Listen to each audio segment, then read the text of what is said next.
ଆମ୍ଭ ମାତ୍ର ଆମ୍ଭର ମୁଖ ଦେଖାଯିବ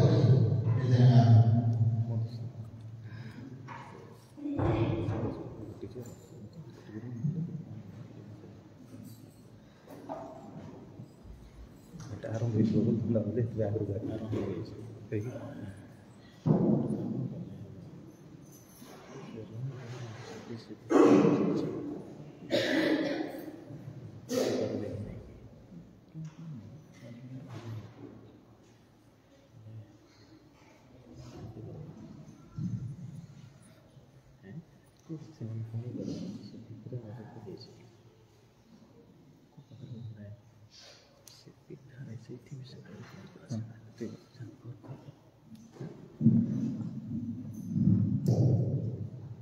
बहुत धन्यवाद। ईश्वर को महानामर गौरव हो। आज ईश्वर आम मान एक सुंदर समय देले सानिध्य आसवाई आम मान दया कले। प्रभु गौरवमय परमेश्वर गौरव संभ्रम ताहांकर सिंहासन अंतर्भुक्त आम्भे प्रभु को विश्वासी विश्वासिनी माने आम्भर विश्वासर जीवन में ईश्वरंकर गौरव अन्वेषण करने दरकार। आम्भर प्रार्थना रे आम्भर वाक्य अध्ययन रे वाक्य श्रवण रे केवल आम्भ मानकर आध्यात्मिक जीवन में वृद्धि पाउଥିବା समय रे आम्भे माने ईश्वरंकर गौरव अधीन होइकी ए सकल करने दरकार। जेहेतु गौरव पाइबा पाई जड़े मात्र योग्य अटंती जे कि महिमारे परिपूर्ण। मनुष्य अनेक माध्यम रे गौरव पाइबार चेष्टा रखे किंतु मनुष्य ठारे योग्यता नहीं जे आमे गौरव पाई पारिबा। एनु त्रिभुवन मध्यरे जड़े मात्र ईश्वरंकर गौरव जड़े मात्र से गौरव एवं महिमा पाई पारती से हेले परमेश्वर। प्रिय मोर ईश्वरंक प्रभुक दास दासी संतान संतति माने आजिर शास्त्र मो अति अल्प समय परमेश्वरंकर गौरव युक्त जीवन आमे केमिति काटिबा एई केते गोटी विषय को आपण मानक सम्मुखरे रखिबी। परमेश्वर चाहती जे आम्भे माने ताहांकर गौरव रे व्यवहार हे। परमेश्वर चाहती आम्भर वाक्य रे कर्म रे आमे केवल ताहांकर गौरव साधन करू। गौरव जनकर सेतेबेले आसे जेतेबेले से किछि महान कार्य रे महान ताहार नाम रे ताहांकर पराक्रम रे आधिपत्य रे केबा ताहार किछि महत् कीर्ति नाम रे प्रकाश पाए सेतेबेलकु से मनुष्यर बा सही ईश्वरंकर महानता को अन्य माने जानी पारि थांती। एणु मशा जेतेबेले सिनय पहाड़ रे थिले से ईश्वर को दृष्टि रे अनुग्रह पाइले। यात्रा पुस्तक 33 अध्याय तहिर 13 पद 12 पद मानकर लिखा जाए मशा ईश्वर को दृष्टि रे अनुग्रह पाइले एवं से परमेश्वर निकट रे एक प्रार्थना कले जे मते तुम्हर महिमा को देखाओ। केबे मागी छंती एमिति प्रार्थना जे प्रभु तुम्हें मते तुमर महिमा देखाओ। ताहाकर महिमा कौन हेई पारे? प्रभु कहले आंबर मुख आंबर महिमा मनुष्य देखि बंची पारिब नाही। मनुष्य ठारे योग्यता नाही जे से परमेश्वरकर मुख देखिबो କିନ୍ତୁ ମଶା ପ୍ରାର୍ଥନା କଲେ, ପ୍ରଭୁ ମତେ ଯେମିତି ହେଲେ ତୁମର ଗୌରବକୁ ଦେଖିବାର ଅଛି। ଆମେ ଅନେକ ମନୁଷ୍ୟମାନଙ୍କର ମହିମାକୁ ଦେଖିଥାଉ, ଅନେକ ଜ୍ଞାନୀ ବିଜ୍ଞାନୀ ମାନଙ୍କର ମହିମା କୀର୍ତ୍ତନ କରୁ, ପ୍ରଶଂସା ଗାନ କରୁ, ଗୁଣାନୁବାଦ ଆମେ କରୁ। ସେମାନଙ୍କର ଆବିଷ୍କାରକୁ ଦେଖି, ଜ୍ଞାନୀ ମାନଙ୍କର, ପଣ୍ଡିତ ମାନଙ୍କର ଜ୍ଞାନକୁ ଦେଖି ସେମାନେ ଗୌରବ ପାଆନ୍ତି, ଆମେ ଗୌରବ କରିଥାଉ। ଅନେକ ରାଜା ମହାରାଜା ମାନେ ସେମାନଙ୍କର ଶାସନ ଆଧିପତ୍ୟକୁ ଧରିକି ସେମାନେ ଗୌରବ ପାଇବା ପାଇଁ ଚେଷ୍ଟା କରନ୍ତି। କିଛି କିଛି ଲୋକଙ୍କୁ ସେମାନଙ୍କର ସମ୍ପତ୍ତି, ସମ୍ପଦ, ଶକ୍ତି, ସମ୍ଭ୍ରାନ୍ତ, ସମ୍ମାନକୁ ଦେଖି ଆମେ ମାନେ ବେଳେ ବେଳେ ଗୌରବ କରୁ। ଏସବୁ ଗୌରବ ପାଇବାର ଏକ ଏକ ମାଧ୍ୟମ ଅଟେ। ଯଦି ଗୋଟିଏ ଘର ତିଆରି କରାଯାଇଅଛି, ଘରର ଉପକରଣ, ଘରର ଧାତୁ, ଘରର ମୂଲ୍ୟବାନ ପଦାର୍ଥକୁ ଦେଖି ସେଇ ଘରକୁ ଗୌରବ କରାଯାଏ, ବା କେତେ ବଢିଆ ଘରଟା ହେଇଛି। ଗୌରବ ତହିଁର ବାହିକ ସନ୍ତୁଷ୍ଟିଜନକ ଆବିର୍ଭାବରୁ ଆସେ। ଏଣୁ ଗ୍ଲୋରି ମାନେ କଣ ହେଇଥିବ?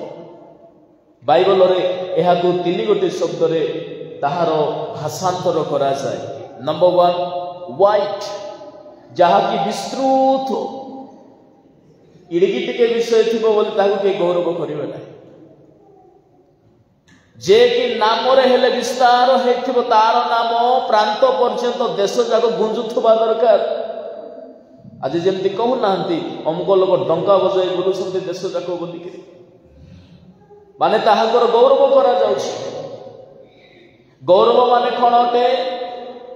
ସେ ନାମରେ ବିସ୍ତୃତ, କର୍ମରେ ବିସ୍ତୃତ, ପରାକ୍ରମରେ ବିସ୍ତୃତ। କଣ ସେ ଏକ ସ୍ପେଶିଆଲିଟି ଥିବା ଦରକାର ଯଦ୍ୱାରା ସେ ୱାଇଡଲି ସ୍ପ୍ରେଡ ଯେତେବେଳେ ଏକ୍ସପାଣ୍ଡ ଯେତେବେଳେ ହେଉଥିବେ, ମାନେ ତାକୁ କୁହାଯିବ ଯେ ସେ ଗୌରବ ପାଇବା ଲୋକ। ଦ୍ୱିତୀୟତଃ ଗୌରବ କହିଲେ ବ୍ରାଇଟ୍କୁ ବୁଝାଏ। ବ୍ରାଇଟ୍, ତେଜ, ଆଲୋକ ଯେମିତି ଅନାବୃତ ସବୁ ଜାଗାରେ ପଶି ଯାଇପାରେ। ଆଲୋକ ଯେପରି ପାପନାଶକ, ତେଣୁକରି ପ୍ରଭୁଙ୍କର ଗୌରବକୁ ତେଜ ସହିତ ତୁଳନା କରାଯାଏ। ମନୁଷ୍ୟ ଆମ୍ଭ ମୁଖ ଦେଖି ବଞ୍ଚି ପାରିବ ନାହିଁ। ସେ ଏତେ ତେଜିଆନ ପରମେଶ୍ୱର, ନୂତନ ପୃଥିବୀରେ, ନୂତନ ଆକାଶ ମଣ୍ଡଳରେ ସୂର୍ଯ୍ୟ ଆଉ ନଥିବ, କିନ୍ତୁ ଲୋକମାନେ ପରମେଶ୍ୱରଙ୍କର ଗୌରବରେ ଗମନାଗମନ କରିବେ। 21 ଅଧ୍ୟାୟ ପ୍ରକାଶିତ ବାକ୍ୟ ତହିଁର 23 ପଦରେ ଲେଖାଯାଏ, ନୂତନ ସୃଷ୍ଟିରେ କୌଣସି ସୂର୍ଯ୍ୟ ନଥିଲା। ପଢନ୍ତୁ କଣ ଲେଖା ଅଛି? ଆଲୋକ ନିମନ୍ତେ ସେହି ନଗରୀର ସୂର୍ଯ୍ୟ କି ଚନ୍ଦ୍ରର ପ୍ରୟୋଜନ ନାହିଁ, କାରଣ ଈଶ୍ୱରଙ୍କ ଗୌରବ ତାହାକୁ ଆଲୋକିତ କରେ ଓ ନିଶ ଶାବକ ସେଥିର ପ୍ରତିପୋଷ। ଈଶ୍ୱରଙ୍କ ଗୌରବ ତାହାକୁ ଆଲୋକିତ କରେ, ମେଷ ଶାବକ ପ୍ରଦୀପ ପରି। ତାମାନେ ସୂର୍ଯ୍ୟ ବିନା ପୃଥିବୀବାସୀ ଅନ୍ଧକାରରେ ପଡ଼ିଯାଇ ପାରନ୍ତି, କିନ୍ତୁ ନୂତନ ସୃଷ୍ଟିରେ ସୂର୍ଯ୍ୟ ଚନ୍ଦ୍ରର ଆଲୋକ ଆବଶ୍ୟକ ନାହିଁ। ପରମେଶ୍ୱରଙ୍କର ତେଜରେ ଗମନାଗମନ କରିବେ ବିଶ୍ୱାସୀ ମାନେ। ଯେଉଁଠାରେ ତେଜ ଥାଏ ତହିଁରେ ଗୌରବ ଦେଖାଯାଏ। ତୃତୀୟତଃ ଗୌରବର ତୃତୀୟ ଭାଷାନ୍ତର ଗ୍ରେଟନେସକୁ ବୁଝାଏ, ମହାନତା। ଜଣେ ବ୍ୟକ୍ତି ସେ ସମ୍ପଦରେ ହେଉ, ସମ୍ପତ୍ତିର ହେଉ, ସମ୍ମାନରେ ହେଉ ମହାନ ହେଇଥିବା ଦରକାର। ସବୁ କ୍ଷେତ୍ରରେ ମହାନ ହେବା ଦରକାର। ତେବେ ଯାଇ କୁହାଯିବ ଯେ ସେ ଗୌରବର ଅଧିକାରୀ।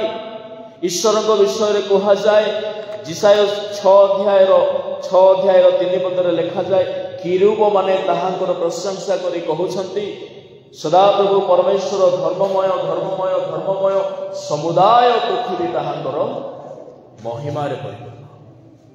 ତାମାନେ ପରମେଶ୍ୱରଙ୍କର ଗୌରବ ପୃଥିବୀବାସୀ, ପୃଥିବୀର ସମ୍ଭ୍ରାନ୍ତ, ପୃଥିବୀର ମହିମା ମଣ୍ଡଳ ପାଉଥିବା ଲୋକମାନଙ୍କ ଠାରେ ଉର୍ଦ୍ଧ୍ୱରେ ଅଛି।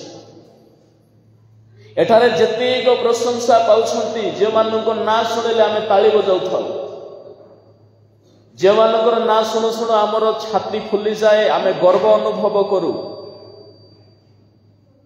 ଏହି ସମସ୍ତଙ୍କର ଉର୍ଦ୍ଧ୍ୱରେ ପରମେଶ୍ୱର ତେଣୁକରି ବାଇବଲରେ ଗୀତ ସଂଗୀତରେ ମଧ୍ୟ ଆମେ ଯାହା ପ୍ରଥମରେ ପଢୁଥିଲୁ ତହିଁରେ ମଧ୍ୟ କେତେ ଗୋଟି ସ୍ଥାନରେ ଲେଖା ଅଛି। ଗୀତ ସଂଗୀତ ଆମେ ଯାହା ଆଜି ମଧ୍ୟ ଅଧ୍ୟୟନ କରୁଥିଲୁ, ଗୀତ ସଂଗୀତ 113 ଅଧ୍ୟାୟର 4ରେ ମଧ୍ୟ ଲେଖାଯାଏ, ସମସ୍ତ ମନୁଷ୍ୟଙ୍କର ଉର୍ଦ୍ଧ୍ୱରେ ତାହାଙ୍କ ମହିମା, ଏମିତି ମହିମାକୁ ମଶା ଦେଖିବି ବୋଲି ବ୍ୟାକୁଳ ହେଉଛନ୍ତି। କେବେ ମାଗିଛନ୍ତି କି ପ୍ରଭୁ ତୁମର ମହିମା ମତେ ଦେଖାଅ ବୋଲି? ଆମେ ତ ନିଜର ଖାନା ପିନା ଆଉ ଡ୍ରେସ୍ ଲୁଗାପଟାକୁ ଛାଡ଼ି ଦେଇକି ଆଉ ବଳକା କିଛି ମାଗୁନା ପ୍ରାର୍ଥନାରେ। ପ୍ରଭୁ ମୁଁ ଏତିକି ଖାଇଥିଲି କାଳେ ମୋର ସୁଗାର ନ ବଢୁ ବୋଲି ପ୍ରାର୍ଥନା ଗୋଟେ ଚାଲିଛି, ଦିନ ରାତି ଫାଷ୍ଟିଂ ଚାଲିଛି। ଆମର ପ୍ରାର୍ଥନା ଗୁଡାକ ମଶା ପ୍ରାର୍ଥନା କଲେ ପ୍ରଭୁ ତୁମର ମହିମା ଦେଖାଅ। ଆମର ପ୍ରାର୍ଥନା ପ୍ରଭୁଙ୍କର ଆଧ୍ୟାତ୍ମିକ ଶକ୍ତିର ପ୍ରାର୍ଥନା ହେଉ। ପ୍ରଭୁ ତୁମର ଜ୍ଞାନ ମତେ ଦିଅ, ତୁମର ତେଜର ରହସ୍ୟ ମତେ ଜଣାଅ। ମଶାଙ୍କର ପ୍ରାର୍ଥନା ପରମେଶ୍ୱରଙ୍କର ଗୌରବ ଦେଖିବାର ଏକ ଇଚ୍ଛା। ଯେଉଁ ପରମେଶ୍ୱର ଲେଖାଯାଏ ବାଇବଲରେ ବଂଶାବଳୀର ପ୍ରଥମ ପୁସ୍ତକ 29 ଅଧ୍ୟାୟର 11 ପଦ, ପରାକ୍ରମ, ଆଧିପତ୍ୟ, ଗୌରବ, ଶୋଭା, ତହିଁର ପ୍ରତାପ ପୃଥିବୀରେ ହେଉ ବା ସ୍ୱର୍ଗରେ ହେଉ ସେ ସକଳ ତାହାଙ୍କର ଅଟେ। ପଢନ୍ତୁ କଣ ଲେଖା ଅଛି। ପ୍ରଥମ ବଂଶାବଳୀ 29 ଅଧ୍ୟାୟର 11।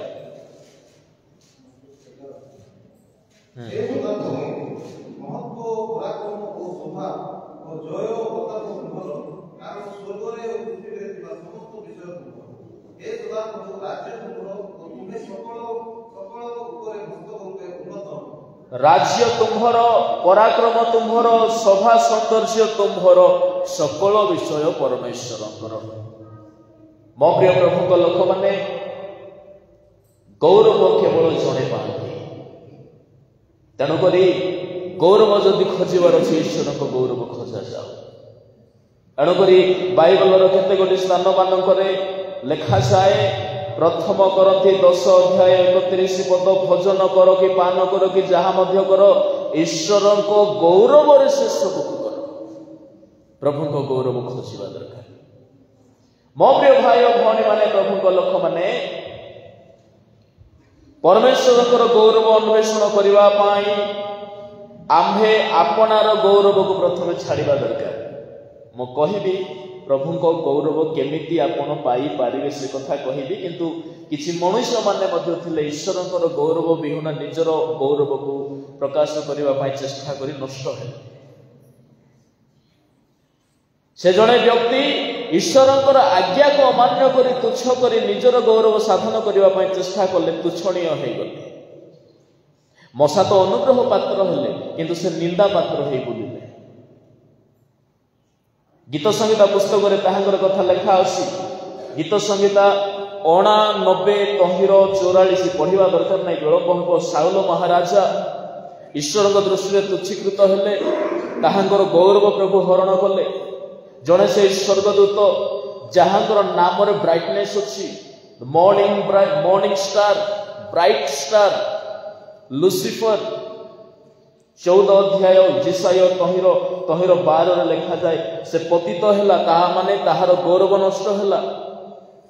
କିଛି କିଛି ସମୟରେ କଣ ହେଇଯାଏ, ଆମ୍ଭର ଗର୍ବ, ଆମ୍ଭର ଅଭିମାନ, ଆମ୍ଭର ଗୌରବ ନଷ୍ଟ କରେ। କୋଉ ଗୋଟେ ମାଇକ୍ ଅନ୍ ଅଛି, ଏଇଟା ନୁହଁ, ଏଇ ମାଇକ୍ ନୁହଁ, ସେପଟେ କୋଉ ଗୋଟେ ମାଇକ୍ ଅନ୍ ଅଛି। ପ୍ରିୟ ମୋର ପ୍ରଭୁଙ୍କ ଲୋକମାନେ, ଈଶ୍ୱରଙ୍କର ଗୌରବ ବିହୁନେ ମନୁଷ୍ୟ ଯେବେ ନିଜର ଗୌରବ ଖୋଜେ, ତେବେ ବାଇବଲର ଭାଷା ଅନୁସାରେ ତାହାର ଗୌରବ ପାତାଳକୁ ମଧ୍ୟ ଖସିବାର ଚାନ୍ସେସ୍ ଅଛି। ଗୋଟିଏ ଜାଗାରେ ବାଇବଲରେ ଲେଖାଯାଏ, ଜିସାୟ 5 ଅଧ୍ୟାୟ ତହିଁର 8 ପଦ ଅନୁସାରେ 8 ରୁ ତଳେ ତଳେ ଯଦି ଲେଖିବେ 13 ପଦ ଟିକେ ପଢନ୍ତୁ କଣ ଲେଖା ଅଛି। ଏହି ହେତୁ ମୋହର ଲୋକମାନେ ଜ୍ଞାନ ଅଭାବରୁ ଘୁଞ୍ଚି ହୋଇ ଯାଇଅଛନ୍ତି। ମୁଁ ସେମାନଙ୍କ ସଂକ୍ରାନ୍ତ ଲୋକମାନେ ଉଦାସ ଓ ସେମାନଙ୍କ ଲୁକାଲୁନି ଉଷାରେ ଶୁଷ୍କ ହେଉଛନ୍ତି। ପରେ ଏହିତୁ ପାତାଳ ଆପଣା ଉଦର ବିସ୍ତାର ଓ ଆପଣା ମୁଖ ଅପରିମିତ ରୂପେ ମେଲାଇଅଛି। ପୁଣି ସେମାନଙ୍କ ଗୌରବ ଓ ସେମାନଙ୍କ ଲୁକାଲୁନି ଓ ସେମାନଙ୍କ କଳହ ଓ ସେମାନଙ୍କ ମଧ୍ୟରେ ଉଲ୍ଲାସକାରୀ ଲୋକ ତହିଁ ମଧ୍ୟରୁ ଓହ୍ଲାଇ ଯାଇଥିଲେ। ପାତାଳ ମୁଖ ଫିଟାଇ ଅଛି ଆଉ ତହିଁରେ କେଉଁମାନେ ପଶୁଛନ୍ତି ଭିତରେ କିଛି ଲୋକଙ୍କର ଗୌରବ ସେ ଭିତରେ ସେମାନେ ଯାଉଛନ୍ତି। ମନୁଷ୍ୟ ପୁଣି ଈଶ୍ୱରଙ୍କ ଗୌରବ ରହିତ ହେଇଛି ମନେ ରଖିବା ଦରକାର।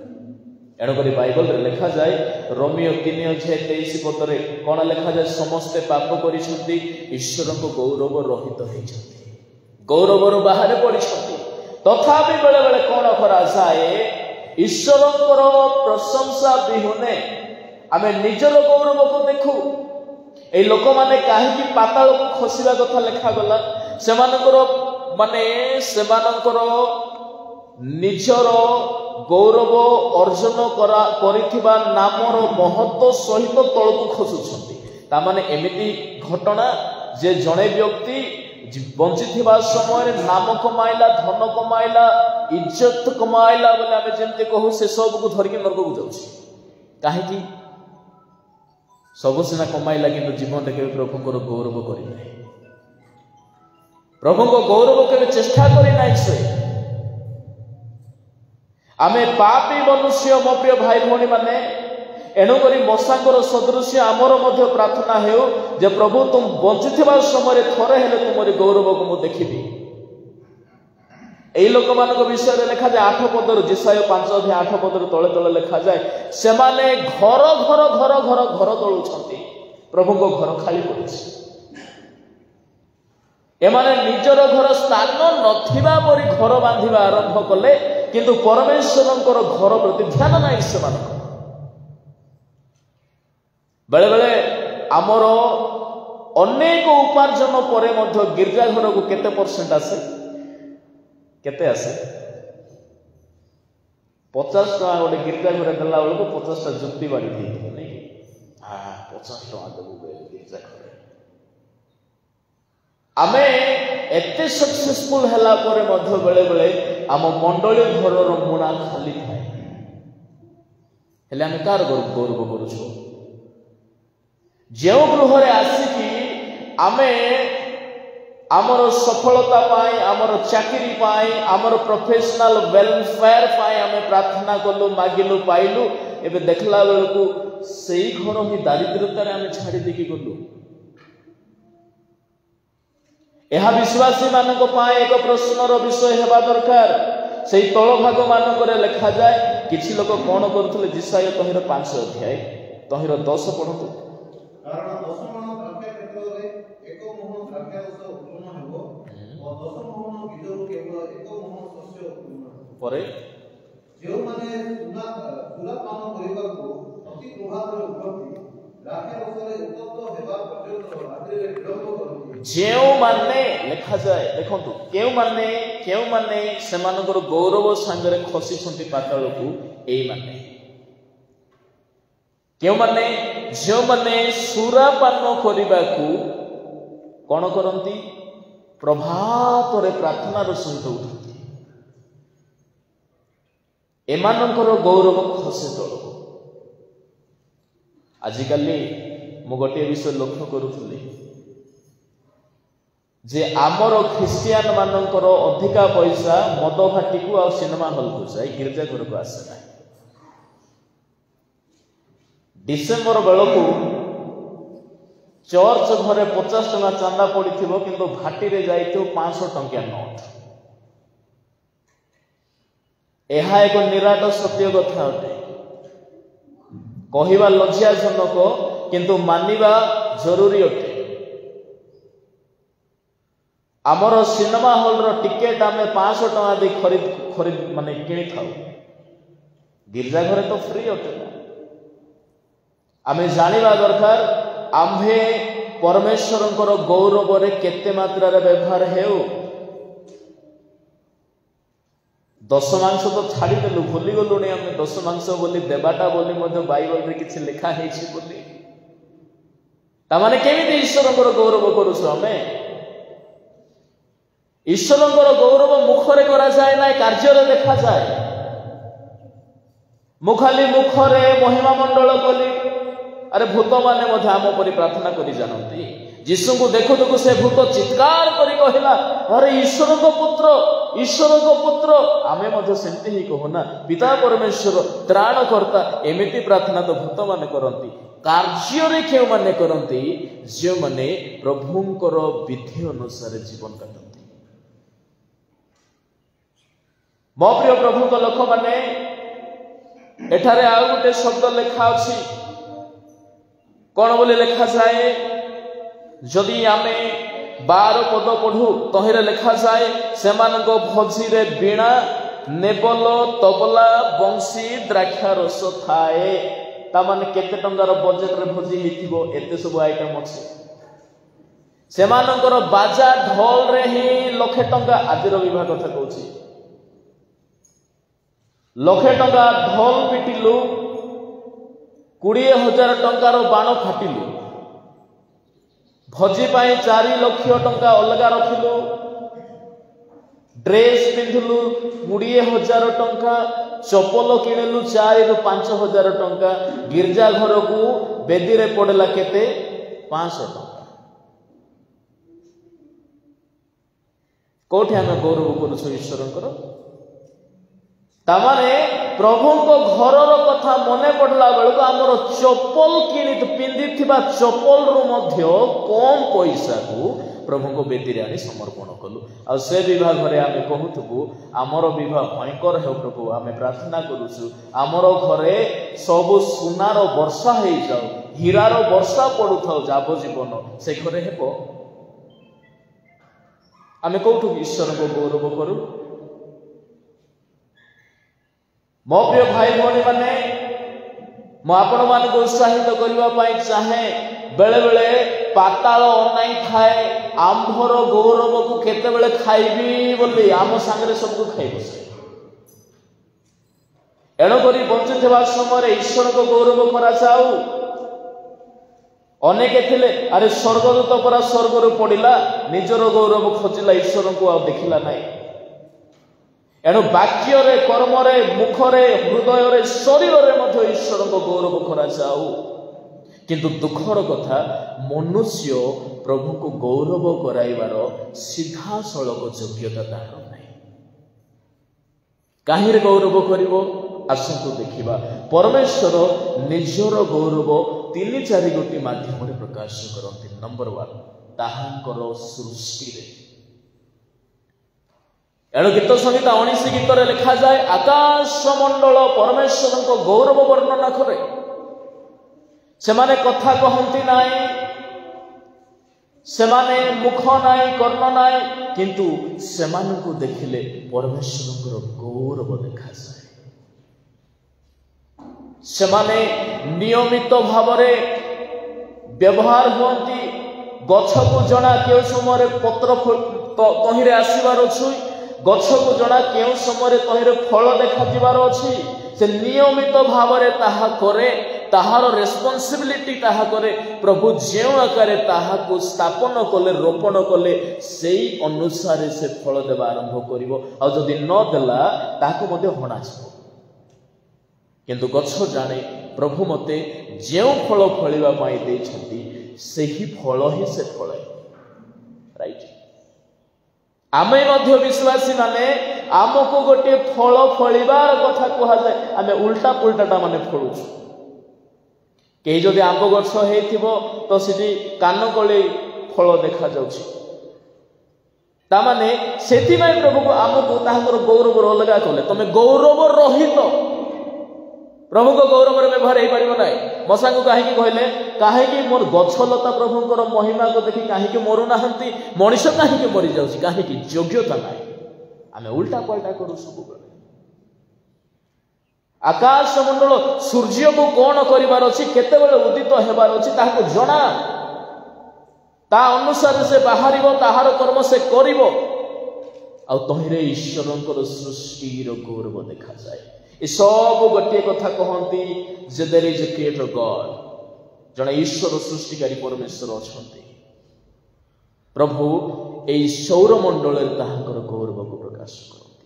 ଦ୍ୱିତୀୟ କଥା, ତାହାଙ୍କର ବାକ୍ୟରେ ପରମେଶ୍ୱର ଗୌରବ ପ୍ରକାଶ କରନ୍ତି। ଏଣୁ ପ୍ରଥମ କରନ୍ତି 2 ଅଧ୍ୟାୟ ଆଜି ଯାହା ପଢିଲୁ ତହିଁର 7 ପଦରେ ଲେଖାଯାଏ, ଈଶ୍ୱରଙ୍କର ନିଗୂଢ଼ କଥା ସେ ପ୍ରକାଶ କଲେ। ପଢନ୍ତୁ ସେ ପଦ 2:7 ପ୍ରଥମ କରନ୍ତି। ମାତ୍ର ଆମେମାନେ ନିଗୂଢ଼ ତତ୍ତ୍ୱ ସ୍ୱରୂପ ଈଶ୍ୱରଙ୍କ ଜ୍ଞାନର କଥା କହୁଅଛୁ।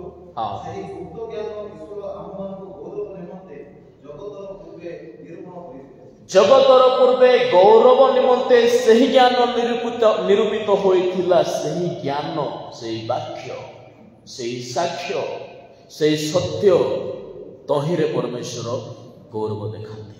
ତୃତୀୟ କଥା, ସମୟ ନାହିଁ, ଟିକେ ଜଲ୍ଦି ଯିବାକୁ ପଡ଼ିବ।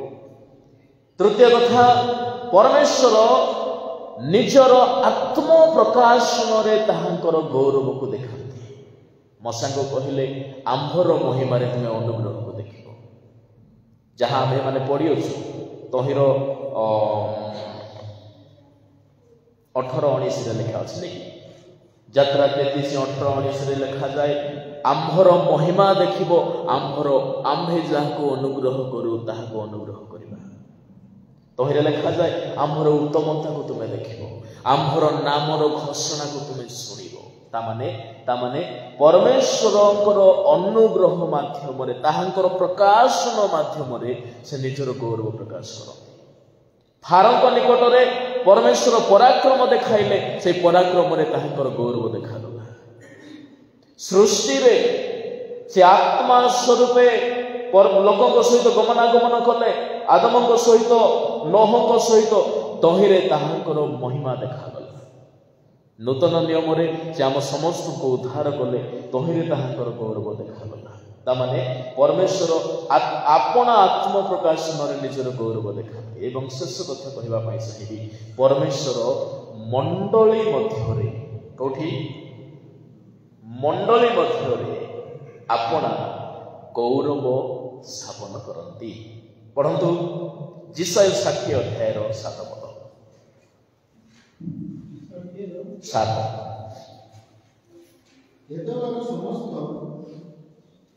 ସମଗ୍ର ଦେଶକୁ ତୁମ ନିକଟରେ ଏକତ୍ରିତ ନବାୟତର ଦେଶମାନେ ତୁମର ପରିଚର୍ୟା କରିବେ।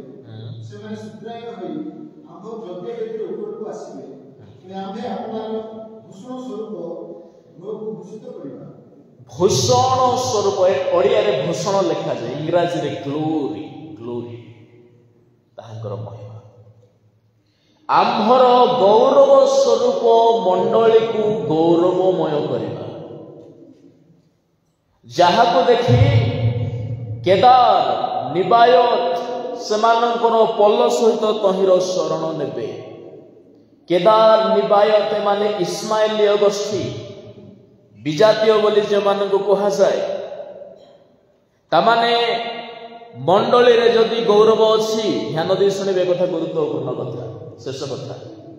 ମଣ୍ଡଳୀରେ ଯଦି ଗୌରବ ଅଛି, ମଣ୍ଡଳୀ ଯଦି ପରମେଶ୍ୱରଙ୍କର ମହିମା ପ୍ରକାଶ କରୁଛି, ମହିମା ପ୍ରଚାର କରୁଛି, ମଣ୍ଡଳୀ ଯଦି ପରମେଶ୍ୱରଙ୍କର ପରାକ୍ରମରେ ଆଗକୁ ବଢୁଅଛି, ତେବେ କେଦାର, ନିବାୟତ ପରି ବିଦେଶୀୟ ଲୋକମାନେ ମଣ୍ଡଳୀର ଶରଣ ନେବେ। ଯେମାନେ ବିଦେଶୀ, ଯେମାନେ ପ୍ରଭୁଙ୍କୁ ଜାଣି ନାହାନ୍ତି, ଯେଉଁ ଲୋକମାନେ ସତ୍ୟ ଈଶ୍ୱରଙ୍କୁ ପାଇନାହାନ୍ତି, ଯେଉଁମାନଙ୍କୁ ଆମ ଭାଷାରେ ଆମେ ଅଣଖ୍ରୀଷ୍ଟିଆନ ବୋଲି କହୁ, ସେମାନେ ମଣ୍ଡଳୀର ଆଶ୍ରୟ ନେବେ। କିନ୍ତୁ ମଣ୍ଡଳୀରେ ପ୍ରଭୁଙ୍କ ଗୌରବ ରହିବା ଦରକାର। ତେଣୁକରି ଯେତେବେଳେ ସମାଗମ ତମ୍ବୁରେ ପରମେଶ୍ୱର ଓହ୍ଲାଉଥିଲେ, ସେ ତମ୍ବୁ ତାଙ୍କ ଗୌରବରେ, ତାଙ୍କ ତେଜରେ ପରିଣତ ହେଇଯାଉଥିଲା। ଯଦି ଗଣନା ପୁସ୍ତକ 20:6 ପଦ ପଢିବେ, ହାରଣ ମଶା ଯେତେବେଳେ ତମ୍ବୁରେ ପ୍ରବେଶ କଲେ, ସେ ତମ୍ବୁ ତାହାଙ୍କର ଗୌରବରେ ପୂର୍ଣ୍ଣ ହେଇଗଲା, ପରିଣତ ହେଇଗଲା। କେମିତି? ଯେହେତୁ ପରମେଶ୍ୱର ଆପଣା ଲୋକମାନଙ୍କ ମଧ୍ୟରେ, ମଣ୍ଡଳୀ ମଧ୍ୟରେ ତାହାଙ୍କର ଗୌରବ ସାଧନ କରନ୍ତି। ତେବେ ମୋ ପ୍ରିୟ ଭାଇ ଭଉଣୀ ମାନେ, ଆପଣଙ୍କର ମଣ୍ଡଳୀରେ, ଆମ ମଣ୍ଡଳୀରେ ଯଦି ପ୍ରଭୁଙ୍କ ଗୌରବ ପ୍ରଚାର ହେଉଛି, କେଉଁମାନେ ଶରଣ ନେବେ? ବିଜାତୀୟ ମାନେ, ଅଣଖ୍ରୀଷ୍ଟିଆନ ମାନେ। ସେମାନଙ୍କୁ ପ୍ରଚାର କରିବା ତ ଭଲ କଥା, କିନ୍ତୁ ଆମ ମଣ୍ଡଳୀରେ ପ୍ରଭୁଙ୍କର ବାସ୍ତବିକ କାର୍ଯ୍ୟ ହେଉଛି ସେମାନେ ଅଟୋମେଟିକାଲି ଆସିବେ। କିନ୍ତୁ ଆଜିର ମଣ୍ଡଳୀକୁ ଦେଖିଲେ ତ ଲାଗେ ନାହିଁ ଯେ ଅନ୍ୟମାନେ ଆମ ମଣ୍ଡଳୀକୁ ପ୍ରଶଂସା କରୁଛନ୍ତି।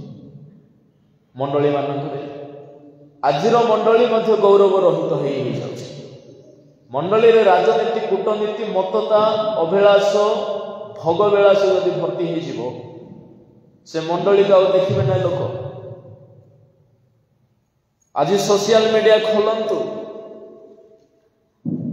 ଆମେ କହି ସିନା ଦେଉନା ପ୍ରଭୁଙ୍କ ବିରୁଦ୍ଧରେ କହୁଛନ୍ତି ପ୍ରଭୁ କ୍ଷମା ଦିଅନ୍ତୁ ବୋଲି, ଆରେ ଆମେ କେତେ ଦୂର ଆମର ମଣ୍ଡଳୀ ଭିତରେ ପ୍ରଭୁଙ୍କର ଗୌରବ କରିଛୁ, ତାହା ହେଲା ଗୁରୁତ୍ୱପୂର୍ଣ୍ଣ କଥା। ଏସବୁକୁ ଦେଖିଲେ ଅନ୍ୟ ଲୋକମାନେ କଣ ବିବେଚନା କରିବେ? ମଣ୍ଡଳୀକୁ ଦେଖିଲେ ଏଠାରେ କଣ ବାସ୍ତବରେ ପ୍ରଭୁଙ୍କ ଗୌରବ ହୁଏ? ପ୍ରଭୁ ମଣ୍ଡଳୀକୁ ତାହାଙ୍କର ଶରୀର ସହିତ ତୁଳନା କଲେ। Church is body of Christ. ପ୍ରତିଟି ଅଙ୍ଗ ପ୍ରତ୍ୟଙ୍ଗ କଣ ଅଟନ୍ତି? ବିଶ୍ୱାସୀ ମାନେ ଯୀଶୁଙ୍କର ଦେହକୁ ଯଦି ମଣ୍ଡଳୀ ସାଙ୍ଗରେ ତୁଳନା କରାଯାଏ, କି ସୌଭାଗ୍ୟ ଆମେ। କିନ୍ତୁ ବୁଝିବା ଦରକାର ସେ ଦେହ କେମିତି ଆଉ ଆମେ କେମିତି। ଯୀଶୁଙ୍କ ଦେହରେ ପାପର ଲେଶ ନାହିଁ। ଯୀଶୁଙ୍କ ଦେହ ପବିତ୍ର, ପବିତ୍ର ଆତ୍ମାରେ ନିର୍ମିତ, ବାକ୍ୟର ଦେହବନ୍ତ ଅବସ୍ଥାରେ ସେହି ଦେହ ପ୍ରକାଶିତ ହେଲା। ତାହାଙ୍କର ଦେହର ସ୍ପର୍ଶ ପାଇଲେ ଜଣେ ଅନ୍ଧ ଦେଖିବ, ମୂକ କହିବ, ମୃତ ଉଠିବ। ଏମିତି ନିଷ୍କଳଙ୍କ ଦେହ, ଏକ ଅନିନ୍ଦନୀୟ ଶରୀର ତାହାଙ୍କର, ଅତି ପବିତ୍ର ଶରୀର ତାହାଙ୍କର। ଆଉ ମଣ୍ଡଳୀ କେମିତି? ଆମେ ଜାଣିବା ଦରକାର।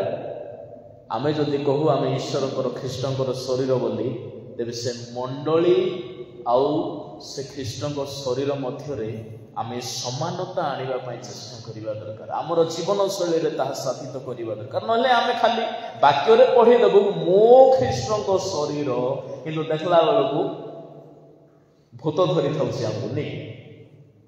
ଈଶ୍ୱରଙ୍କ ଗୌରବ ହେଉ। ଏଣୁକରି ମନୁଷ୍ୟ ଈଶ୍ୱରଙ୍କର ଗୌରବ ରହିତ ହେଇଛି। କିନ୍ତୁ ଆପଣ ଯଦି ସାରା ଜୀବନ ଈଶ୍ୱରଙ୍କର ଗୌରବରୁ ଉଣା ପଡ଼ିଗଲେ, ସ୍ୱର୍ଗରାଜ୍ୟ ଆମ ପାଇଁ ଆଉ ନଥିବ। କାହିଁକି ନଥିବ? ଯଦି ମନୁଷ୍ୟ ଈଶ୍ୱରଙ୍କର ମହିମା ଦେଖିପାରୁନାହିଁ, ସେହି ମନୁଷ୍ୟ କେବେ ହେଲେ ଈଶ୍ୱରଙ୍କ ରାଜ୍ୟକୁ ଯିବ ନାହିଁ। ଯେହେତୁ ପ୍ରଭୁଙ୍କର ମହିମାରେ ପ୍ରଭୁ ଆଗମନ କରିବେ, ଆଉ ତାଙ୍କ ମହିମାରେ ଯଦି ଆମେ ମରିବୁ ତ କେମିତି ସ୍ୱର୍ଗ ଯିବୁ? ମାଥ୍ୟୁ 24 ଅଧ୍ୟାୟରେ କଣ ଲେଖାଯାଏ?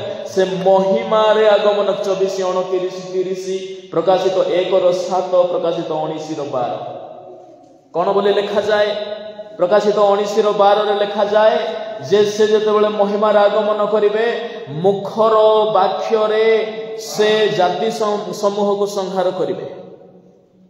ପଢନ୍ତୁ। ତାହାଙ୍କ ଚକ୍ଷୁ ଅଗ୍ନିଶିଖା ସଦୃଶ, ତାହାଙ୍କ ମସ୍ତକରେ ଅନେକ ମୁକୁଟ, ଆଉ ତାହାଙ୍କର ଗୋଟିଏ ନାମ ଲିଖିତ ଅଛି, ସେହି ନାମ ତାହାଙ୍କ ବିନା ଅନ୍ୟ କେହି ଜାଣି ନାହିଁ। ତାହାଙ୍କ ବିନା ସେହି ନାମ ଈଶ୍ୱରଙ୍କ ବାକ୍ୟ ବୋଲି ଲେଖା ଅଛି। ତାମାନେ ଯେଉଁଦିନ ପ୍ରଭୁ ଆସିବେ, ଆମ୍ଭେ ତାହାଙ୍କର ମହିମାକୁ ଦେଖିବାକୁ ବାଧ୍ୟ। ନହେଲେ ଆମେ ଯୋଗ୍ୟ ଥିଲେ ଦେଖିବୁ, ଅଯୋଗ୍ୟ ହେଇଥିଲେ ଆମେ ଦେଖିପାରିବୁ ନାହିଁ। ତେବେ କେମିତି ଆମେ ଦେଖିବା? ଦେଖନ୍ତୁ ପ୍ରଭୁ କେତେ ଆମ ପ୍ରତି ଦୟା କରିଛନ୍ତି। ମଶାଙ୍କୁ ପ୍ରଭୁ କଣ ବୋଲି କହିଲେ? ଯାହା ଆମେ ପଢିଛୁ, କଣ ବୋଲି ଲେଖାଯାଏ ତହିଁରେ? ପ୍ରଭୁ ମଶାଙ୍କୁ କହିଲେ, 21 ତଳେ ତଳେ ଲେଖା ଅଛି, ଯାତ୍ରା 33:21 ତଳେ ତଳେ। ସଦାପ୍ରଭୁ କହିଲେ, ଦେଖ ଆମ୍ଭ ନିକଟରେ ଏକ ସ୍ଥାନ ଅଛି, ତୁମ୍ଭେ ସେହି ଶୈଳ ଉପରେ ଠିଆ ହବ। ତହିଁରେ ତୁମ୍ଭ ନିକଟ ଦେଇ ଆମ୍ଭ ମହିମାର ଗମନ ସମୟରେ ଆମ୍ଭେ ତୁମ୍ଭକୁ ଶୈଳର ସେହି ଛିଦ୍ରରେ ରଖିବା ଓ ଆମ୍ଭ ଗମନର ଶେଷ ପର୍ଯ୍ୟନ୍ତ ଆପଣା ହସ୍ତରେ ତୁମ୍ଭକୁ ଆଚ୍ଛନ୍ନ କରିବା। ତାମାନେ ଈଶ୍ୱରଙ୍କର ମହିମା ଯଦି ଦେଖିବାର ଅଛି, କାହିଁରେ ଦେଖାଯିବେ? ସେ ଗୋଟିଏ ଶୈଳ, ସେହି ଶୈଳରେ ଗୋଟିଏ ଛିଦ୍ର, ସେହି ଛିଦ୍ରରେ ଜଣେ ମନୁଷ୍ୟ ଯେତେବେଳେ ସୁରକ୍ଷିତ ହେଇ ରହିବ ସେତେବେଳକୁ ସେ ମହିମାକୁ ଦେଖିବ। କଣ ସେହି ଶୈଳ? ବାଇବଲ ଧର୍ମଶାସ୍ତ୍ର ଶୈଳ କହିଲେ ଦେଖନ୍ତୁ ଏକ ବିଶାଳ ଚଟାନ ରକ୍, କିନ୍ତୁ ତହିଁରେ ଛିଦ୍ର କେମିତି ହେଲା? କ୍ଲିଫ୍ଟ। ଛିଦ୍ର ମାନେ କଣ ଅଟେ? କ୍ଲିଫ୍ଟ ମାନେ ଗୋଟିଏ କାଠର ଗୋଟିଏ ବହୁତ ବଡ଼ ଗଣ୍ଡିଟା ଅଛି, କୁରାଡିରେ ତାହାକୁ ଆମେ ମଝିରେ ହାଣିଲା ବେଳକୁ ମଝିରେ ଯୋଉ ଦିଫାଳ ଅବସ୍ଥା ହୁଏ, ବୁଝା ପଡୁଛି? ଛିଦ୍ର ମାନେ ଏମିତି ଗୋଟେ ହୋଲ ଅଛି ବୋଲି ଭାବୁଥିଲେ, ସେ କଥା।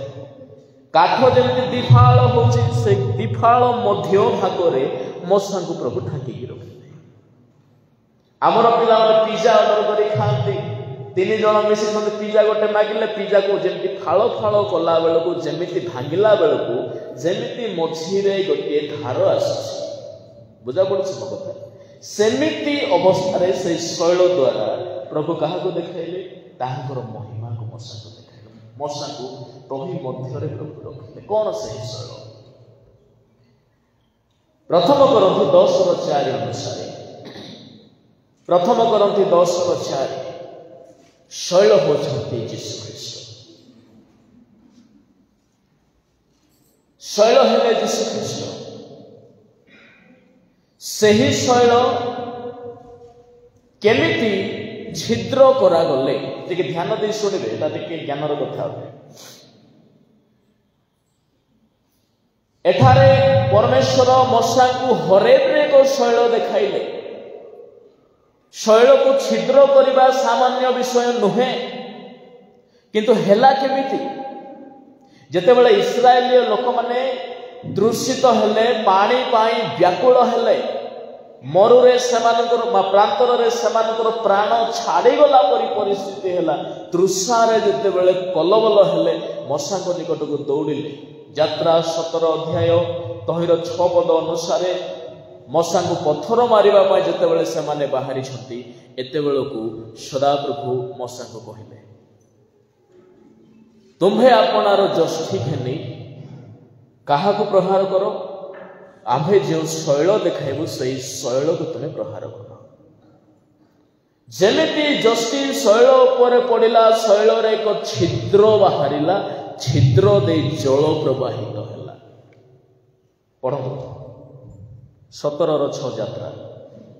ଦେଖ ଆମ୍ଭେ ପରେ ସେହି ଶୈଳ ଉପରେ ସମ୍ମୁଖରେ ଠିଆ ହେବା, ତୁମେ ସେହି ଶୈଳକୁ ଆଘାତ କଲେ ତହିଁରୁ ଜଳ ନିର୍ଗତ ହେବ, ଆଉ ଲୋକମାନେ ତାହା ପାନ କରିବେ। ତେବେ ମୂଷା ଇସ୍ରାଏଲର ପ୍ରାଚୀନ ଲୋକଙ୍କ ଦୃଷ୍ଟିରେ ସେହି ରୂପ କଲେ। ଯେତେବେଳେ ସେ ଶୈଳକୁ ଆଘାତ କଲେ, ଶୈଳ ଛିଦ୍ର ହେଲା, ଫାଟିଲା, ତହିଁ ଦେଇ ଜଳ ବହି ଆସିଲା। ତାମାନେ ଶୈଳ ହେଲେ ଯୀଶୁଖ୍ରୀଷ୍ଟ, ତାହାଙ୍କ ଠାରୁ ଜଳ ବହିଲା। ମାନେ କଣ ଅଟେ? ତାହାଙ୍କ ଠାରୁ ଏଇ ମରୁଥିବା ଲୋକମାନଙ୍କର ଆତ୍ମାର ତୃପ୍ତି ପାଇଁ, ଆତ୍ମାରେ ଜୀବନ ଆସିବା ପାଇଁ ଯେଉଁ ଧାରା ବହିଲା, ତାହା ଥିଲା ସେ ଈଶ୍ୱରଙ୍କର ପରିତ୍ରାଣ। ଜଳ ବହିଲା, ତାହାକୁ ପାନ କରିବା ମାତ୍ରେ ଏମାନେ ଜୀବିତ ହେଲେ। ଏମାନଙ୍କର ଶ୍ୱାସ ସେମାନଙ୍କ ଭିତରେ ଆସିଲା, ନହେଲେ ଶୋଷରେ ମରିଥାନ୍ତେ। ତାମାନେ ସେଇଦିନ ଠାରୁ ଶୈଳକୁ ଫଟାଗଲା। ବୁଝିପାରୁଛନ୍ତି? ଆଉ ସେହି ଶୈଳରେ ହିଁ ମଶାଙ୍କୁ ପ୍ରଭୁ କଣ କଲେ? ଢାଙ୍କିଲେ। ଏବେ ସେହି ଛିଦ୍ର ଦେଇକି ଯେଉଁଠାରୁ ପରିତ୍ରାଣର ଜଳଧାରା ବାହାରିଥିଲା, ସେହିଠାରୁ ସେ ପରମେଶ୍ୱରଙ୍କ ମହିମାକୁ ଦେଖିପାରିବେ। ସେ ଯୀଶୁ ଯଦି ଶୈଳ ଅଟନ୍ତି, ତାହାଙ୍କ ଠାରୁ ମଧ୍ୟ ପରିତ୍ରାଣର ସ୍ରୋତ ବାହାରିଥିଲା। ତେଣୁକରି ଯୋହନ ପୁସ୍ତକ ତହିଁର 19 ଅଧ୍ୟାୟର 34 ପଦ, 19:34ରେ ଯେତେବେଳେ ଯୀଶୁଙ୍କୁ ଜଣେ ସୈନିକ ଯାଇକି ବିଦ୍ଧ କଲା, ବର୍ଚ୍ଛା ବିଦ୍ଧ କଲା, ତାହାଙ୍କର ଦେହରୁ ଜଳ ଆଉ ରକ୍ତ ଧାର ବହିଲା। ବୁଝା ପଡୁଛି କି ମୋ କଥା? କେତେ ଜଣ ଠୁଙ୍କୁରିଲେ? ରାତି ଭଲ କି ଶୋଇନାହାନ୍ତି, ଆଜି ଶୋଉଛନ୍ତି। ଗୁଡ୍। ହେଲେ ତାହାଙ୍କର ଦେହରୁ ରକ୍ତ ଧାର ଜଳଧାର ବହିଲା ଯେମିତି ସେହି ପୁରାତନ କାଳର ଶୈଳରେ ମଧ୍ୟ ଆଘାତ କରିବା ମାତ୍ରେ ପରିତ୍ରାଣର ଜଳ ବହିଥିଲା। ତାମାନେ ଶୈଳ କିଏ ଅଟନ୍ତି? ଯୀଶୁଖ୍ରୀଷ୍ଟ। ତାହାଙ୍କର ଦେହରୁ ଯୋଉ ରକ୍ତ ବହିଲା, ଜଳ ବହିଲା, ତାହା ମନୁଷ୍ୟର ପାପର ପରିତ୍ରାଣ ଅଟେ। ବୁଝା ପଡୁଛି କି ମୋ କଥା? ତାମାନେ ଆଜି ଯେଉଁମାନେ ସେହି କ୍ଷତ, ତାମାନେ ଯୀଶୁଙ୍କ ଦେହରେ ମଧ୍ୟ କ୍ଷତ ହେଲା କି ନାହିଁ? ଈଶ୍ୱରଙ୍କର ତେଜରୁ ଯଦି ରକ୍ଷା ପାଇବାର ଅଛି, ବିଚାର ଦିନରେ ତାହାଙ୍କର ମହିମାରୁ ଯଦି ରକ୍ଷା ପାଇବାର ଅଛି, ତେବେ ସେହି କ୍ଷତ ସ୍ଥାନରେ ଆମେ ସୁରକ୍ଷିତ ରହିଲେ ହିଁ ଆମେ ରକ୍ଷା ପାଇପାରିବା, ଆଉ ତ ଦ୍ୱାରା ହିଁ ମହିମାକୁ ଦେଖିପାରିବା। ତେଣୁକରି ଲେଖାଯାଏ ତାହାଙ୍କର ପ୍ରହାରରେ ଆମେ ସୁସ୍ଥ ହେଲୁ। ଯୀଶୁଙ୍କ ରକ୍ତରେ ଯେଉଁମାନେ ପରିତ୍ରାଣ ପାଇଛନ୍ତି, ଯେଉଁମାନେ ପାପରୁ ମୁକୁଳିଛନ୍ତି, ସେମାନେ ସୁରକ୍ଷିତ ରହିବେ, ସେମାନେ ହିଁ ପିତାଙ୍କର ମହିମାକୁ ଦେଖିବେ। ସେହି ଶୈଳ ଦେଇ ନ ଗଲେ, ସେହି ଶୈଳର ଛିଦ୍ରରେ ଆମେ ଯଦି ନିଜର ପାପକୁ ଯଦି ଧୋଉନାହୁଁ, ତେବେ ଆମେ କେବେ ହେଲେ ପିତାଙ୍କୁ ଦେଖିପାରିବା ନାହିଁ। ଏଣୁ ଜହନ 1:14 ଅନୁସାରେ ଲେଖାଯାଏ, ଜହନ କହୁଛନ୍ତି ବାକ୍ୟ ଦେହବନ୍ତ ହେଲେ, ମନୁଷ୍ୟମାନଙ୍କ ମଧ୍ୟରେ ଆସିଲେ, ଅନୁଗ୍ରହ ସତ୍ୟରେ ପୂର୍ଣ୍ଣ ହେଲେ, ପିତାଙ୍କର ମହିମା ସଦୃଶ୍ୟ ଆମେ କଣ ଦେଖିଲୁ? ଯୀଶୁଙ୍କ ଠାରେ ସେ ମହିମାକୁ ଦେଖିଲୁ। ଏଣୁ ଯୀଶୁ କହିଲେ, ଯେ ଶୈଳ ଦେଇ ନ ଯାଇ ପିତାଙ୍କୁ ଦେଖିପାରେ, ମୋ ଦେଇ ନ ଗଲେ ପିତାଙ୍କ ନିକଟକୁ ଯାଇପାରେ ନାହିଁ। ଯେ ମୋତେ ଦେଖିଅଛି ପିତାଙ୍କୁ ଦେଖିଅଛି। ତାମାନେ ମୋ ପ୍ରିୟ ଭାଇ ଭଉଣୀ ମାନେ, ଆମେ ଈଶ୍ୱରଙ୍କର ଗୌରବ ରହିତ ହେଲୁ ସତ, କିନ୍ତୁ ଯୀଶୁଙ୍କର ଦେଇ, ସେଇ ଶୈଳ ଦେଇ ଆମେ ପୁନର୍ବାର ପ୍ରଭୁଙ୍କ ମହିମାକୁ ଦେଖିପାରିବା। ଆଉ ଯେଉଁମାନେ ସେଇ ଶୈଳ ଥାଉ ଥାଉ ଶୈଳକୁ ତୁଚ୍ଛ କଲେ, ମୋତେ ଏ ଦରକାର ନାହିଁ, ସେ କାହିଁକି ମୁଁ ପ୍ରାର୍ଥନା କରିକି ଆଣ୍ଠୁ ଭାଙ୍ଗିକି କଷ୍ଟ ପାଇକି ମୁଁ ପ୍ରଭୁଙ୍କ ବିଷୟ ଜାଣିବି, ମୁଁ ତ ଖାଇବି ଭୋଗିବି। ରେ ମନ, ଏତେ ସବୁ ଅର୍ଜନ କଲୁ, ଆଜି ଖା, କାଲିକି ଖା, ସବୁଦିନ ଖାଉଥା ବୋଲି ଯଦି କହୁଛୁ, କଣ ହେବ? ସେହି ଶୈଳ ଦିନେ ବାଧାର କାରଣ ହେଇଯିବ। ତେଣୁକରି ବାଇବଲରେ ଲେଖାଯାଏ, ରୋମିଓ 9:33 ପ୍ରଭୁ କହିଲେ, ଆମେ ସିୟନରେ ଏକ ପାଷାଣ ସ୍ଥାପନ କରିଛୁ, ଏକ ପ୍ରସ୍ତର, ଏକ ଶୈଳ ସ୍ଥାପନ କରିଅଛୁ, ଯେଉଁମାନେ ତାହାଙ୍କୁ ବିଶ୍ୱାସ କରନ୍ତି ସେମାନଙ୍କ ପାଇଁ ଆନନ୍ଦର ବିଷୟ ହେବ, ଯେଉଁମାନେ ଅଗ୍ରାହ୍ୟ କରନ୍ତି ସେମାନେ ସେଇ ପାଷାଣ ଦ୍ୱାରା ବିନାଶ ମଧ୍ୟ ହେଇଯିବେ। ତେବେ ଈଶ୍ୱରଙ୍କର ଗୌରବାଧୀନ ଜୀବନ କାଟିବା ପାଇଁ ମୁଁ ଆପଣମାନଙ୍କୁ ଉତ୍ସାହିତ କରିବି। ଆମ୍ଭର ପାପ, ଅଧର୍ମ, ଅଶୁଚିତା, ଅନିର୍ମଳତା, କ୍ରୋଧ, ସବୁ ପ୍ରକାରର ମନର ଅଭିମାନ, ଅହଙ୍କାର, ଗର୍ବକୁ ଆଜି ସେହି ବହୁଥିବା ଜଳଧାରାରେ, ସେହି ବହୁଥିବା ଯୀଶୁଙ୍କ ରକ୍ତରେ ଆମେ ଶୁଚି କରିବା ଦରକାର। ଆଉ ତାହାଙ୍କର କ୍ଷତରେ ଆମେ ଆଶ୍ରୟ ନେବା। ଆମେ ବିଶ୍ୱାସ କରିବା ଯେ ଏହାଙ୍କ ଦେଇ ମୁଁ ସେହି ପରମେଶ୍ୱରଙ୍କର ମହିମାକୁ ଦେଖିବି। ସେ ଅଦୃଶ୍ୟ ଈଶ୍ୱରଙ୍କ ଦୃଶ୍ୟ ପ୍ରତିମୂର୍ତ୍ତି, ଯେ ପ୍ରଭୁଙ୍କୁ ପାଏ ସେ ପିତାଙ୍କୁ ପାଏ। ପ୍ରଭୁ ଆମ ସମସ୍ତଙ୍କୁ ଆଶୀର୍ବାଦ କରନ୍ତୁ। ଆସନ୍ତୁ ଠିଆ ହେଇଯିବା। ସ୍ୱର୍ଗୀୟ ପିତା, ଆଜିର ଏହି ଶୁଭ ସମୟରେ ତୁମ୍ଭରି ମହିମା ଜାଣିବା ପାଇଁ ଆମକୁ ସୁଯୋଗ ଦିଅ। ଆମେ ତୁମ୍ଭରି ମହିମାରୁ ଦୂରବର୍ତ୍ତୀ ହେଇଥିଲୁ, କିନ୍ତୁ ତୁମେ ଆସିଲ, ତୁମ ରକ୍ତ ଢାଳିଲ, ଆମକୁ ପରିଷ୍କାର କଲ, ତୁମ୍ଭ ଆଡ଼କୁ ଆମକୁ ପୁନର୍ବାର ଆକର୍ଷଣ କଲ। ଆଜି ତୁମ୍ଭକୁ ପାଇଲୁ, ପିତାଙ୍କ ସଦୃଶ୍ୟ ମହିମା ଆମେମାନେ ଦେଖିପାରିଅଛୁ। ତୁମେ ସାହାଯ୍ୟ କର, ତୁମରି ମହାଗମନ ଦିନରେ ଆମେ ଯେପରି ତୁମ୍ଭରି ତେଜରେ ବିନାଶ ନ ହେବୁ, ତୁମରି ଗୌରବରେ ବିନାଶ ନ ହୋଇ ତୁମ୍ଭ ଗୌରବର ଅଂଶ ହେବ। ମଣ୍ଡଳୀକୁ ତୁମେ ଆଶୀର୍ବାଦ କରି ମଣ୍ଡଳୀକୁ ତୁମରି ଗୌରବ ସାଧନ କରିବା ପାଇଁ ସାହାଯ୍ୟ କର। ଯୀଶୁଙ୍କ ନାମରେ ମାଗୁଛୁ, ଆମେନ୍। ସମସ୍ତ ବୌଦ୍ଧର ବ୍ରହ୍ମଚି ଈଶ୍ୱରଙ୍କ ଶାନ୍ତି ତାହା ତୁମ୍ଭମାନଙ୍କ ହୃଦୟ ମନକୁ ଖ୍ରୀଷ୍ଟ ଯୀଶୁଙ୍କର ସହଭାଗିତାରେ ସୁରକ୍ଷା କରି ରଖିବ। ଆମେନ୍। ବସ। ଆନାଉନ୍ସମେଣ୍ଟ